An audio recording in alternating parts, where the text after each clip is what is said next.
Hello everyone, my name is Ravi and you are watching England institute Farrukhabad.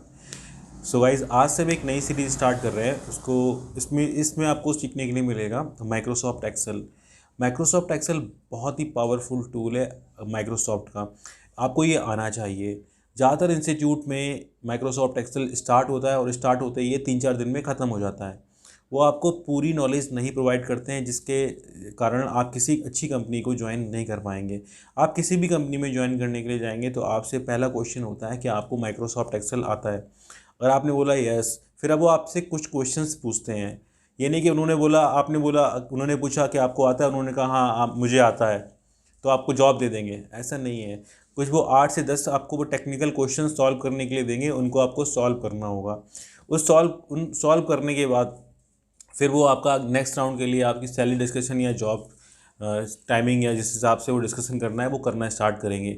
लेकिन पहला question होगा कि आपको माइक्रोसॉफ्ट एक्सेल आता है, और आने के बाद आपने बोला यस, तुरंत ही आपको सिस्टम पे बैठाया जाएगा और सिस्टम पे आपको 8 से 10 क्वेश्चन को सॉल्व करना होगा। उसके बाद आपका सिलेक्शन हो सकता है। तो गाइज़, बने रहिए मेरे साथ में, और सीरीज़ लगातार कंटिन्यू रहेगी। जीरो से हीरो बनाऊंगा मैं आपको माइक्रोसॉफ्ट एक्सेल में सीखने के लिए। और अगर आपने चैनल को सब्सक्राइब नहीं किया है तो सब्सक्राइब कर ली, ताकि नेक्स्ट वाला जो वीडियो मैं अपलोड करूँगा तो आपको वो वीडियो मिल जाएगा। तो बिना किसी देरी के गाइस, चलिए आज का जो वीडियो है मैं आपको बताना चाहता हूँ। जो आज मैं सिखाऊंगा आप उसको ध्यान से देखिएगा, और आपके पास अगर सिस्टम है तो पैरेलली आप अपने सिस्टम को ओपन करना और वैसे ही उसको करना स्टार्ट, जैसे मैं आपको यहाँ बताऊँगा कैसे कर सकते हैं। जैसे आप मेरा ये वीडियो देख रहे होंगे, अब एक फ़ोन को आप रख देंगे साइड में और उसको देखते हुए, और आप अपना सिस्टम खोल के सिस्टम में ओपन करेंगे एक्सेल, और वैसे ही जैसे मैं अपने सिस्टम में करूँगा वैसे ही आप भी करेंगे। तो इस तरीके से आपकी प्रैक्टिस हो जाएगी, और कई बार जब प्रैक्टिस करेंगे तब आपका जाके उस पर हाथ सेट होगा। देखने से नहीं होता है। अगर आप कहो कि विराट कोहली इतना अच्छा क्रिकेटर है और देख कर आप भी क्रिकेटर बन जाओ, नॉट पॉसिबल। अगर आपको विराट कोहली जैसा क्रिकेटर बनना है तो आपको बैट लेके मैदान में उतरना होगा और बल्ला घुमाना होगा, बॉल मारनी होगी, तब आप विराट जैसे एक अच्छे क्रिकेटर बन पाएंगे। तो चलिए गाइस, स्टार्ट करता हूँ मैं अपनी कंप्यूटर स्क्रीन। सर्च में आप EXCEL लिखेंगे, वैसे ही माइक्रोसॉफ्ट एक्सेल 2010 मेरा वर्जन है एक्सेल का। इसको मैंने ओपन कर लिया। ओपन करने के बाद कुछ इसमें प्रॉब्लम आ गई है, कुछ ओपन नहीं हो रहा है। फिर से मैं ट्राई करता हूँ इसको। EXCEL लिया मैंने, और ये इस टाइप से सेफ मोड में ओपन करना है। मैंने कहा नो, सेफ मोड में ओपन नहीं करना है। तो आप देखेंगे माइक्रोसॉफ्ट एक्सेल मेरा ये ओपन हो चुका है। यहाँ पे माइक्रोसॉफ्ट एक्सेल ओपन करने के बाद आपको मैं गाइस कुछ इसकी बारीकियां बताता हूँ। सबसे पहले क्या करना है आपको, इसको सेव करना है। जब भी आप एक्सेल को ओपन करते हैं, कुछ भी काम करते हैं एक्सेल में, तो इसको आप सेव करिए, क्योंकि सिस्टम कहीं शट डाउन हो गया या कोई एक्सेल ही रिस्पॉन्ड करना बंद कर दिया तो आपका डेटा, जो आपका किया हुआ मेहनत है, वो ख़राब हो जाएगा। तो सेव करने का ऑप्शन क्या होता है आप सबको पता है, वो Ctrl+S से आप सेव कर लेते हैं। ठीक है, तो सेव करना कहाँ पे है आपको, सेव करने के लिए बताना ये चाहता हूँ दोस्तों, हम लोग अक्सर ना डेस्कटॉप पे इसको सेव करते हैं। कोई भी डेटे को बहुत ही गलत काम करते हैं।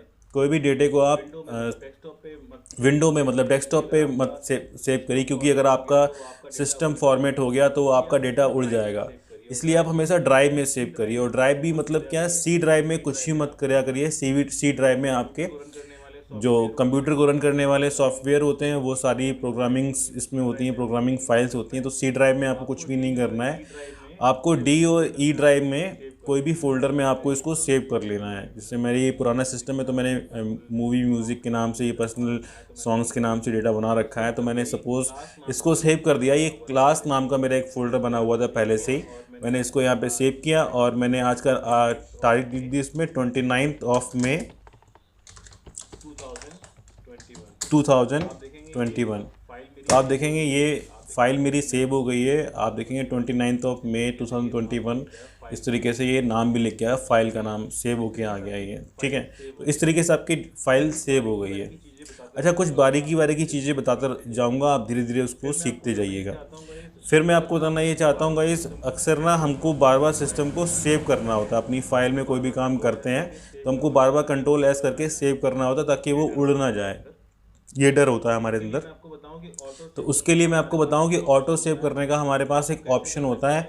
आप वो कैसे कर सकते हैं, फाइल में जाने के बाद आप सेव में जाएंगे, सॉरी फाइल में जाने के बाद आप ऑप्शन में जाएंगे। ऑप्शन में जाने के बाद आप इसमें देखेंगे जर्नल, फार्मूलाज, प्रोफाइलिंग, सेव। आप सेव पे क्लिक करेंगे। इसमें देखिए मैंने पहले से ही कर रखा है save auto recover information every 1 minute.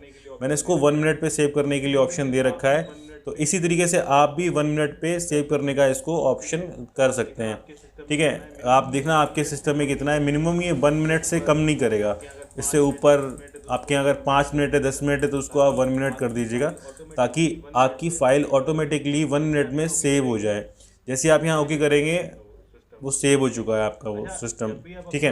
अच्छा, जब भी आप अपना माइक्रोसॉफ्ट एक्सेल ओपन करते होंगे, आप देखते होंगे बाय डिफ़ॉल्ट इसमें 3 माइक्रोसॉफ्ट एक्सेल की शीट्स खुल के आती हैं। ठीक है, इसको बोलते हैं वर्कशीट्स। तो वर्कशीट्स खुल के आती हैं। अगर आपको ज़्यादा वर्कशीट चाहिए, लगभग जब भी आप माइक्रोसॉफ्ट एक्सेल ओपन करें तो 10 के 10 एक्सेल की जो शीट्स हैं वो खुल के आ जाए हमारे यहाँ पे वर्कशीट्स। ठीक है, तो उसके लिए क्या कर सकते हैं आप, उसके लिए बताना चाहता हूँ आपको। फाइल में जाएंगे, फाइल में जाने के बाद ऑप्शंस में जाएंगे। ऑप्शन में जाएंगे जैसे कि जनरल में ही ऑप्शन दिया हुआ है include this many types of many seats. तो इसमें 3 सीट्स का ऑप्शन है, यहाँ पर आप इसको इंक्रीज़ कर सकते हैं। ठीक है, इस तरीके से इंक्रीज़ कर सकते हैं। और आपको गाइस बताना ये चाहता हूँ कि आप इसमें 255 सीट्स तक आप इसमें ओपन कर सकते हैं। इसमें लिखा भी है कि ये लिख के आ गया एंटर। इस तरीके से आप जो बढ़ाएंगे ना इसको, अभी यहाँ पे पॉपअप आया था, अभी चला गया ये पॉपअप। ठीक है, चलिए मैं इसमें 255 लिख के दिखाता हूँ आपको। तो 255 तो इसने ले लिया, लेकिन आप 256 जैसे इसमें करेंगे तो इसमें लिखेगा the entry must be less than और इक्वल 255, मतलब 255 तक कर सकते हैं ओपन। जैसे 255 आपने किया यहाँ पे, जैसे आप ओके करेंगे तो आप इस वाली सीट में इस वाली सीट में कुछ भी नहीं होगा।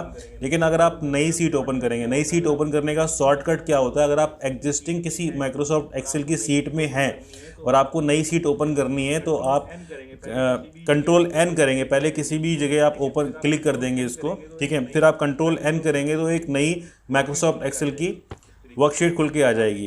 इस तरीके से आप देखेंगे, और इसमें कितनी सारी सीट्स ओपन होके आई हुई हैं, 255 तक इसमें सीट्स ओपन होकर आ चुकी हैं। ठीक है, इस तरीके से आप इनको चेक कर सकते हैं कि 255 यहाँ पर सीट्स ओपन आ चुकी। इतनी सीट्स का हमें ज़रूरत नहीं होती है, लेकिन मैं बता इसलिए रहा हूँ कि कल को आप किसी इंटरव्यू में बैठे जाके और आपसे वो पूछ ले कि आप मैक्सिमम कितनी सीट्स इसमें ओपन कर सकते हैं, तो आप बता सकते हो उसको कि 255 हमारी सीट्स ओपन हो सकती हैं एक बार में। चलिए फिर से मैं इसको वैसे ही कर देता हूँ। ऑप्शन में जाके फाइल में गया, मैं ऑप्शन में गया। ऑप्शन में जाने के बाद फिर मैंने 255 की तो ज़रूरत पड़ती नहीं है हमको। आपको जितनी की ज़रूरत पड़ती हो तो आप उतना कर सकते हैं। मैं तो यहाँ पे 3 ही कर देता हूँ कि मैं 3 सीट्स की ज़रूरत होती है हमको ज़्यादातर। ठीक है, इसको मैं क्लोज़ कर देता हूँ क्योंकि ये एक्स्ट्रा एक वर्कशीट खुली हुई थी और जिसमें मैं काम कर रहा हूँ वो हमारी 29 मई के नाम से सेव हो रखी है। तो दोस्तों चलो आगे बढ़ते हैं, मैं आपको कुछ और नई चीज़ों के बारे में बारीकियाँ बताता हूँ। ठीक है, तो इससे पहले आज मैं स्टार्टिंग करता हूँ बिल्कुल इसका यूज़ क्या है। माइक्रोसॉफ्ट एक्सेल से आप क्या क्या अपॉर्चुनिटीज़ को मतलब कर सकते हैं, ज्वाइन कर सकते हैं। तो इसमें जॉब बेनिफिट क्या है इसका, मतलब इसमें जॉब बेनिफिट क्या है इसका, मतलब सीखने का, अगर आप भी इसको सीख लेते हैं तो इससे मतलब कहते नहीं है कि फ़ायदा क्या होता है। अगर आप कोई चीज़ कर रहे हो तो उसका फ़ायदा क्या है, तो फ़ायदा जाने बिना कोई काम नहीं करना चाहिए। तो जब तक आपको फ़ायदा नहीं पता है तब तक आपको करना भी नहीं चाहिए। लेकिन मैं आपको इसके फ़ायदे बताता हूँ, इसके फ़ायदे क्या क्या होते हैं। ठीक है, तो मैंने यहाँ पे मैंने इसको फिर से मैं कंट्रोल जेड कर देता हूँ और मैंने क्या किया, मैंने इसको इतने एरिया को मैंने इतनी सेल्स को मैंने सेलेक्ट किया और यहाँ मर्ज इन सेंटर से मैंने इसको मर्ज करके एक बड़ा सा सेल बना दिया ताकि मैं इसमें लिख पाऊँ कि जॉब माइक्रोसॉफ्ट या एक्सेल बेनिफिट लिख दिया मैंने, एक्सेल बेनिफिट। ठीक है, मैंने इसका साइज़ इंक्रीज़ कर दिया मैंने यहाँ पे आके। ठीक है, इस तरीके से। और इसका फ़ॉन्ट सेल स्टाइल मैं यहाँ से सेलेक्ट कर सकता हूँ। इस तरीके से मैंने सेल स्टाइल सेलेक्ट कर लिया, मैंने साइज़ का यहाँ से इंक्रीज़ कर लिया। इस तरीके से यहाँ से भी कर सकता था और मैंने यहाँ से इंक्रीज़ कर लिया। ठीक है, अब बैकग्राउंड मैंने येलो ले लिया। तो इस तरीके से मैं आपको बताऊँगा यहाँ पे इसके बेनिफिट्स क्या हैं। देखिए, पहली जो अपॉर्चुनिटी है जो आप ज्वाइन कर सकते हैं, अगर आपको माइक्रोसॉफ्ट एक्सेल अगर आता है अच्छे से, ठीक है, तो आप HR की जॉब ज्वाइन कर सकते हैं। ठीक है, ह्यूमन रिसोर्स HR को बहुत सारे लोगों का सैलरी डेटा और बहुत सारे लोगों का डेटा मेंटेन करना होता है, कब वो हायर हुआ था, कब वो मतलब फायर हुआ था, कब वो गया था, कब आया था, तो सारी चीज़ें हमको एक्सेल में ही सेव करनी होती हैं। दूसरी जॉब प्रोफाइल होती है कि आप ज्वाइन कर सकते हैं MIS की जॉब, ठीक है। MIS को बोलते हैं क्या है, MIS को बोलते हैं management information system, management information system,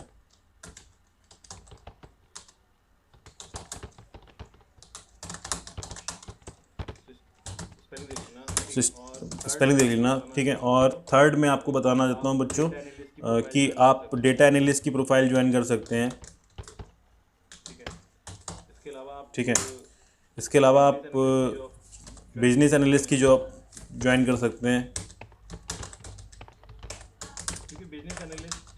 क्योंकि बिजनेस एनालिस्ट क्या है, बिना एक्सेल के वो चीज़ों को एनालिस्ट नहीं कर सकता, ठीक है। जब तक आप बिजनेस एनालिस्ट की प्रोफाइल ज्वाइन करना अगर आप चाहते हैं बिजनेस एनालिस्ट की प्रोफाइल, तो आपको एक्सेल आना बहुत ही ज़्यादा ज़रूरी है, ठीक है। तो एक्सेल तो आपको सीखना ही सीखना पड़ेगा। तो बिजनेस एनालिस्ट की आप प्रोफाइल ज्वाइन कर सकते हैं, और इसके बहुत सारे बेनिफिट है, बहुत सारी जॉब प्रोफाइल में इसकी रिक्वायरमेंट्स होती रहती है, ठीक है। सो दोस्तों और भी जॉब प्रोफाइल्स हैं, किसी भी कंपनी में अगर आप जाएंगे जॉब ज्वाइन करने के लिए, अगर आप किसी अच्छी पोजीशन में जाना चाहते हैं, जैसे कि AM की पोस्ट पे, AM में से होता है असिस्टेंट मैनेजर, ठीक है, या TL की पोजीशन में जाएंगे तो अपने एम्प्लॉयज़ का आपको डेटा मैनेज करना, उसकी अटेंडेंस लगाना, उसकी इंसेंटिव्स बनाना, मतलब बहुत सारी रिक्वायरमेंट्स होती हैं और बहुत सारी जॉब अपॉर्चुनिटीज़ ओपन हो जाती है जब आपको एक्सेल के बारे में नॉलेज होती है। तो इसको क्यों ना सीखा जाए। मैं देखता हूँ बहुत सारे लोग हैं जो कंप्यूटर सेंटर्स ज्वाइन करते हैं, लेकिन वो माइक्रोसॉफ्ट एक्सेल पे इतना ध्यान नहीं देते हैं, पता नहीं क्या क्या चीज़ें सीखते रहते हैं जिनका जॉब प्रोफाइल से मतलब जॉब्स नहीं मिलती जिनसे, ठीक है। मैं देखता हूँ कि वो ज़्यादातर फ़ोटोशॉप सिखाते हैं ज़्यादातर कंप्यूटर सेंटर्स में अगर आप जाएंगे, और बच्चों को भी बड़ा मज़ा आता है कि फ़ोटोशॉप्स में फ़ोटो एडिट कर लेंगे, मम्मी की लगा देंगे, पापा की लगा देंगे। भैया क्या मतलब फ़ोटो स्टूडियो ओपन करेंगे क्या हम, इतने सारा पैसा इकट्ठा मतलब खर्च करने के बाद। वैसे ही फ़ोटो स्टूडियो वाले इतना परेशान है, इतने सारे मोबाइल फ़ोन आ चुके हैं मार्केट में। तो बच्चों आप माइक्रोसॉफ्ट एक्सेल पे बहुत ध्यान दीजिए। माइक्रोसॉफ्ट एक्सेल जब आपको आएगा तो आपको बहुत सारी जॉब अपॉर्चुनिटीज़ मिलने लगेंगी। तो चलिए गाइस बेसिक की आज बात करते हैं। बेसिक्स में मैं आपको, ये तो इंट्रोडक्शन था कि क्या मतलब इसका बेनिफिट क्या है, क्या क्या नहीं है, थोड़ा सा क्विक इंट्रोडक्शन है, वैसे बहुत बड़ा है, आपको समझा दूंगा मैं। अब जुड़े रहेंगे मेरे साथ तो आप सीखते ही रहेंगे। तो आज हम बात करेंगे बेसिक्स, शॉर्टकट्स के बारे में बात करेंगे, ठीक है, ठीक है। सबसे पहले ये वीडियो शेयर कर दीजिए किसी पढ़ने वाले बच्चे के साथ में, जो इसका बेनिफिट ले पाए और कुछ सीख पाए। शॉर्टकट्स की बात कर लेते हैं। शॉर्टकट्स देखिए बहुत ज़्यादा ज़रूरी हैं। अक्सर लोग क्या करते हैं, बुक में शॉर्टकट्स लिखे होते हैं उनको रट्टा मार देते हैं, और रट्टा मार के ना उनको यूज़ नहीं कर पाते। जब उनको यूजिंग करने की बारी आती है तो वो ढूंढते हैं कैसे करना है कैसे नहीं करना है। मैं अपना एक्सपीरियंस बता रहा हूँ, ठीक है। आप जैसा काफ़ी लोगों ने से मैंने मतलब जाना है तो इस तरीके से वो करते हैं गाइस, लेकिन शॉर्टकट्स आपको अच्छे से आने चाहिए और इसका आपको यूज़ करना भी आना चाहिए। तो आज हम शॉर्टकट्स के बारे में बात करेंगे। फिर मैं यहाँ पे मैंने शॉर्टकट्स मर्चेंट सेंटर शॉर्टकट लिख लिया मैंने यहाँ पे, और मैंने सेल स्टाइल पे आके मैंने यहाँ पे टाइटल दे दिया, और मैंने इसका साइज़ का इंक्रीज़ कर दिया यहाँ पे, ठीक है।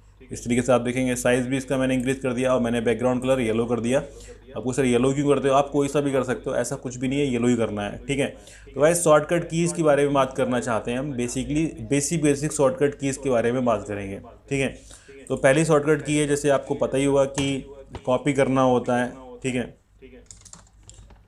सबसे पहले मैं यहाँ पे सीरियल नंबर लिख देता हूँ ताकि आपको, और यहाँ पे यहाँ पे लिख देता हूँ कि नेम ऑफ शॉर्टकट की,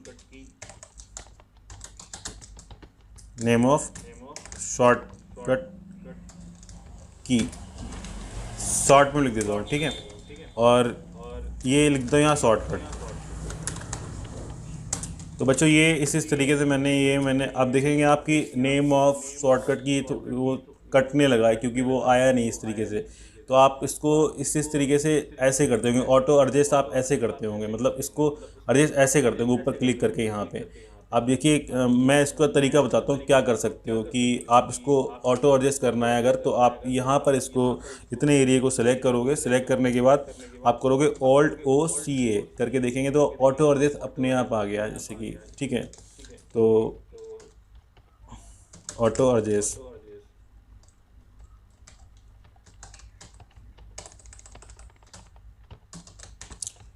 तो ऑटो एडजस्ट की शॉर्टकट की होती है Alt+O+C+A,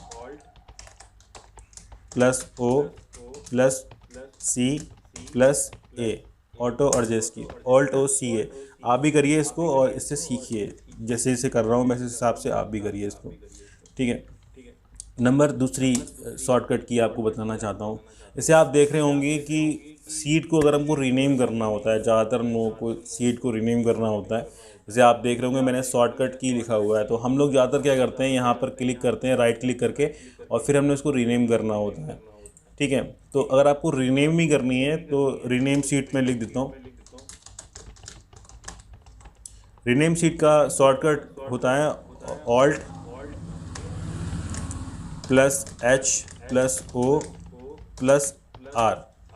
ठीक है। आप Alt+H+O+R करेंगे तो देखिए रीनेम के लिए वो ऑप्शन उसमें आ गया है। तो अभी स्टार्टिंग में आप नए होंगे तो टाइम लग रहा होगा, लेकिन आप जब भी कभी भी सीट को रीनेम करें तो आप आगे से शॉर्टकट की से रीनेम करें। तो Alt+H+O+R करेंगे तो देखिए रीनेम हो गया ये सीट, ठीक है।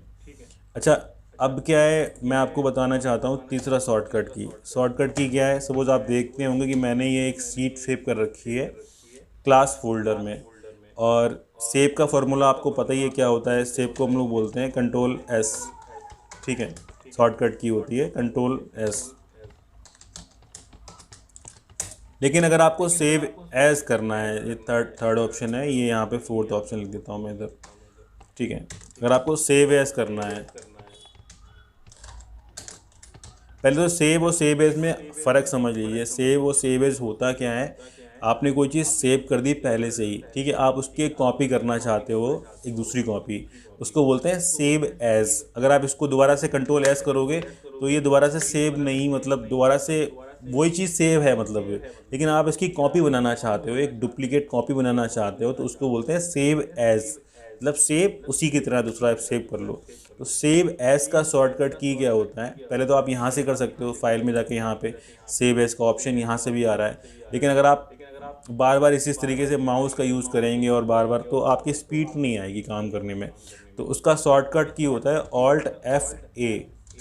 जैसे आप Alt+F+A करेंगे तो सेव करने का ऑप्शन आपको दे रहा है, अब क्लास में ही ऑप्शन दे रहा है। मैंने 29 मई 2021 करके मैंने ये पहले से सेव कर रखी, मैंने अंडरस्कोर करके मैंने इसमें 2 कर दिया, तो आप देखेंगे अंडरस्कोर 2 करके ये यहाँ पे एक फ़ाइल सेव हो गई है। 2 फाइलें हो चुकी हैं, एक तो वो आपकी यहीं तक की रहेगी, जो मैंने इतना काम किया है वो यहीं तक रहेगी, और अगला जो डेटा आपका सेव हो रहा है वो आ रहा है 29 मई 2021_2, इस वाली शीट में वो डेटा सेव हो रहा है, ठीक है। तो सेव एज का शॉर्टकट की क्या होता है, Alt+F+A। फिर से कर ले दिए, Alt+F+A करेंगे तो सेव एज करने के लिए फिर से मांग रहा है, आप फिर से आप सेव कर सकते हैं इस चीज़ को, ठीक है। तो आप इसी तरीके से Alt+F+A से आप इसको सेव एज कर सकते हैं, ठीक है। अच्छा, नेक्स्ट मैं आपको शॉर्टकट की जो बताने वाला हूँ वो यहाँ से सुनिए। जैसे आप अक्सर कॉपी करके पेस्ट करते हैं, ठीक है, कॉपी के लिए शॉर्टकट की तो आपको पता ही होगी क्या होती है, Ctrl+C इसको बोलते हैं, सॉरी इसको मैं उठा के इसको कट कर दिया मैंने, Ctrl+X से कट करके मैंने यहाँ इसको पेस्ट कर दिया, Ctrl+V, तो इसको बोलते हैं कॉपी, ठीक है। Paste Ctrl+P। 7 प्रैक्टिकल कल बहुत करिए। कट,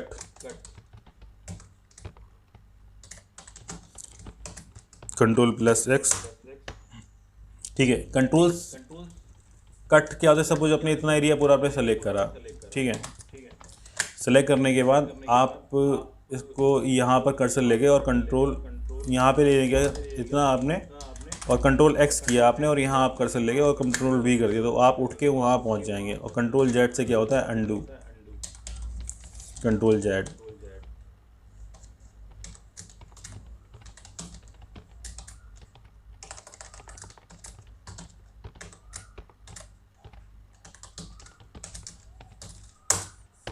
ठीक है।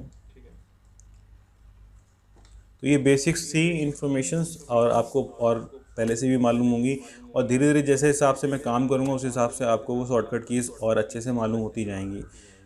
जैसे कि प्रिंट का क्या होता है, प्रिंट करने के लिए शॉर्टकट की क्या होती है, ठीक है।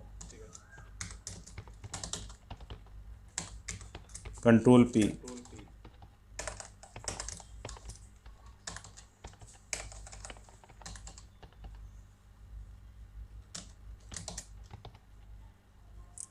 कंट्रोल पी से प्रिंट। जैसे आपने कंट्रोल पी किया तो देखेंगे ये प्रिंट के लिए ऑप्शन आ गया, यहाँ पे कितनी कॉपी करना है, क्या ये पेज सेटअप के लिए ऑप्शन होता है, ये भी आपको बता दिया जाएगा,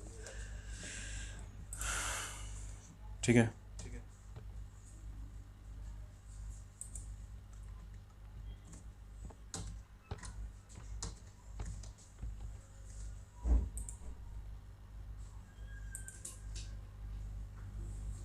तो यहाँ तक आपको अच्छे से समझ में आ गया होगा।